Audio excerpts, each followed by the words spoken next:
ఆపడానికి. ఇంక వేరే ఏం లేదు కారణం, ఇంకేం కారణం. ఇప్పుడు ఈ అంశం రిజర్వేషన్ల అంశం తీసుకొచ్చి మీకు చూసి ఉంటారు ఈ మధ్యకాలంలో తెలంగాణలో రేవంత్ రెడ్డి మీద కేసు పెట్టడం, అలాగే సోషల్ మీడియా వాళ్ళకి సంబంధించిన యాక్టివిస్టుల మీద దేశంలో ఒక 10 మంది పైన 2-3 చోట్ల అరెస్టులు జరగడం. దానికి ముఖ్యమంత్రి గట్టిగానే సమాధానం చెప్పిండు, దమ్ముంటే అరెస్ట్ చేసుకుంటే చేసుకోండి. లేదా అరెస్ట్ ఏందానికి ఈ సమయంలో అరెస్ట్ చేస్తాడనా? ఇప్పుడు మరి ఈ లెక్కన నువ్వేనే అబద్ధాలు ఆడుతున్నావు, రకరకాల అబద్ధాలు ఆడుతున్నావు కదా, ఏంటంటో మాట్లాడుతున్నావు కదా. ప్రధానమంత్రి ఒక స్టేట్మెంట్ లాగా ఉండాలి కదండి, స్టేట్స్మెన్ లాగా ఉండాలి కదా. ఇంత చీప్ ఒక మామూలు రాజకీయ నాయకులాగా మాట్లాడితే తప్పు కదా అది. అంటే పాపము వీళ్ళందరూ కూడా ఏంటంటే చాలామంది మోడీ గారు ఉంటేనే దేశం రక్షింపబడుతుంది అనే దాంట్లో తీసుకెళ్ళిపోయారు నెరేటివ్ని. అది చాలా తప్పు. మన యొక్క స్టీల్ ఫ్రేమ్ అంటాడు సర్దార్ వ్యవస్థలు ముఖ్యం, వ్యవస్థలు ముఖ్యం. స్టీల్ ఫ్రేమ్ లాంటి వ్యవస్థలు మనకు ఉన్నవి. మన రాజ్యాంగం అలాంటి వ్యవస్థల్ని క్రియేట్ చేసింది. Control and auditor general, so military వ్యవస్థ, కోర్టుల వ్యవస్థ, సుప్రీంకోర్టు వ్యవస్థ, వ్యవస్థ, ఇవన్నీ కూడా మంచి బలమైన వ్యవస్థలు మనకు ఉన్నవి. ఈ వ్యవస్థల్ని కాపాడుకుంటే చాలు. నువ్వు ఈ వ్యవస్థలను వీక్ చేసుకుంటా నేనైనా కాపాడుతున్నా అంటే ఎట్లా? నువ్వు చాలా ప్రజాస్వామ్యాన్ని బలహీనం చేస్తున్నావు. ఈ వ్యవస్థల్ని నువ్వు వాడుకుంటూ ఈ వ్యవస్థల్ని అప్రజాస్వామికం చేసుకుంటూ నువ్వు వ్యవస్థలు వీక్ చేయడం మూలన దేశం కూడా వీక్ అవుతుందండి. Very simple logic. అట్లాగే మన యొక్క కల్చర్ కూడా ఒక స్వార్థపూరితమైన మనస్తత్వాన్ని ప్రమోట్ చేస్తుంది తప్ప, సో కన్సర్న్ టు అదర్స్ అంటే అందరి ఒక నేబర్స్ పట్ల ఒక ప్రేమతో ఉండాలి అనేది మన కల్చర్ డెవలప్ చేయలేదు. యాక్చువల్గా మనం ఏదో గొప్ప కల్చర్ అనుకుంటాం కానీ నిజానికి.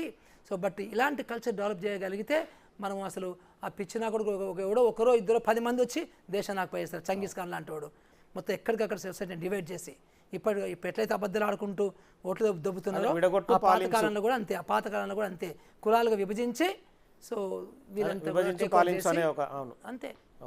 ఇది చాలా క్లియర్. తెలంగాణలో ఒక వ్యక్తికి ఇచ్చిన కంప్లైంట్ ద్వారా రైతు భరోసా కూడా ఆపేసిన పరిస్థితి. మీరు ఇందాక ఎలక్షన్ కమిషన్ కూడా ప్రయోగిస్తున్నారన్న మాటకి ఇది చెప్తున్నా. కరెక్ట్. ఇప్పుడు అది లక్షలాది మంది రైతుల మీద ప్రభావం చూపుతుంది కదా.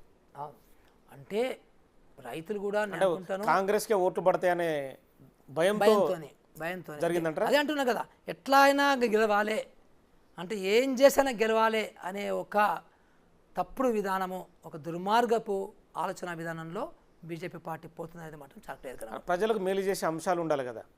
రైతులకు రైతు బంధు ఇస్తే సంతోషిస్తారు, వాళ్ళు కూడా అప్పుల్లో ఉంటారు, వాళ్ళకి అంత ఉండవండి. ఎందుకంటే వాళ్ళు చేయడానికి ఇష్టపడతలేరు, కానీ బయటికి మాత్రం ఇంకో వేరే ఇష్యూస్ తీసుకొస్తారు. సో వాళ్ళకి చేయడానికి ఇష్టం లేదు కాబట్టి విద్య ముట్టుకోరు, వైద్యాన్ని ముట్టుకోరు, ఉపాధి ముట్టుకోరు.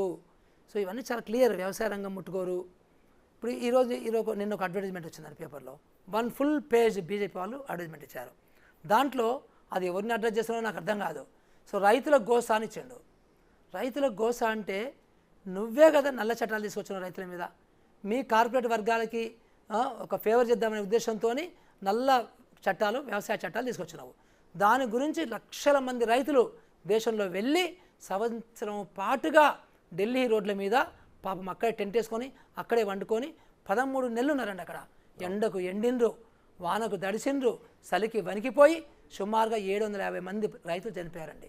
తర్వాత 13 నెలల తర్వాత తప్పైంది అని చెప్పేసి మళ్ళీ ఇదే మోడీ గారు ఆ చట్టాలని రద్దు చేసుకున్నాడు. అప్పుడు మన స్వామినాథన్ గారు ఒక గొప్ప వ్యవసాయ శాస్త్రవేత్త, వ్యవసాయ ఆర్థికవేత్త, ఆయన కమిషన్ ఒకటి ఉండింది అప్పుడు, అంతకుముందు పాత గవర్నమెంట్ వేసేది. ఆయన చక్కని మంచి రైతులకు మేలు కలిగే మంచి రికమెండేషన్ చేశాడు. మద్దతు ధర ఎట్లా డిసైడ్ చేయాలి, మద్దతు ధర ఇవ్వాలి, చాలా విషయాలు ఆయన రిఫర్ చేశాడు.